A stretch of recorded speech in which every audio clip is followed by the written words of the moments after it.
Hi everyone, I'm Dani. I'm one of the master trainers from Richmond in Melbourne, and I'm here to share with you today some of my advice about goal setting.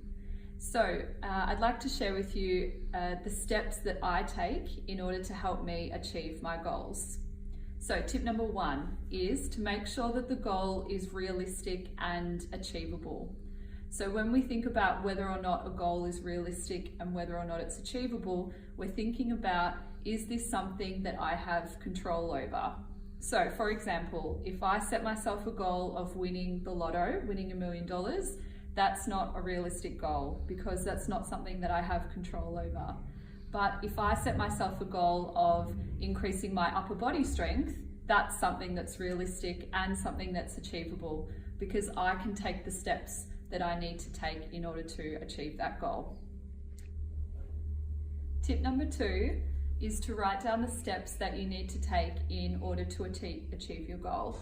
And often when we write down the steps, we can see what the plan is and we can see how that goal is going to become achievable and realistic. One of the goals that clients approach me really commonly about is that they want to tone up and they want to feel stronger in their bodies. So when clients approach me with this goal, we set out an action plan and we start writing down the steps that they need to take in order to achieve that goal. So if this was a goal that you were also wanting to achieve for yourself, these would be some of the steps that we'd be writing down for you. Step number one would be making yourself accountable. So how many classes are you going to attend each week?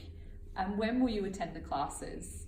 And often when you're booking the classes in advance, you're making yourself accountable, and the goal certainly becomes a lot more achievable. So if I've got a client that's wanting to tone up and to increase their strength, I'm recommending that they're attending 3 to 4 classes a week. And to make it more realistic, I'm having a chat with them about what times would be achievable that they could come to class. For example, I might have a client who is just not a morning person, and so if I were encouraging them to attend a 6 a.m. class, that wouldn't be achievable for them because they're not a morning person. So we'd be looking at scheduling their classes in the afternoon or later in the evening or even on the weekends. And finally, tip number 3 is, do I need to set myself a time frame?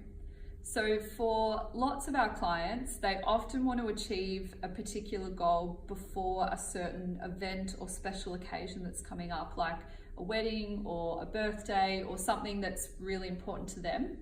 And so for those clients, when we have that specific time frame in mind, we cater step number 2 around the time frame of step number 3.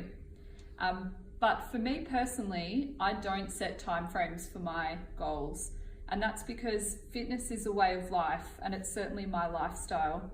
So once I've achieved my goal, I'm then thinking about, what am I moving on to now? What's my next goal? Recently, I set myself a goal of achieving more upper body strength, which was for a bigger goal of wanting to be able to do a handstand. So I broke down the steps and I'm working on increasing my upper body strength by choosing heavier springs in class and going for heavier dumbbells whenever the trainer asks me to grab them. And once I've achieved that goal of increasing my upper body strength, I can then work on the bigger goal, which is working on doing a handstand. So for me, setting a time frame of being able to do a handstand would be unrealistic because I know that there's other steps I need to take before I could achieve that goal.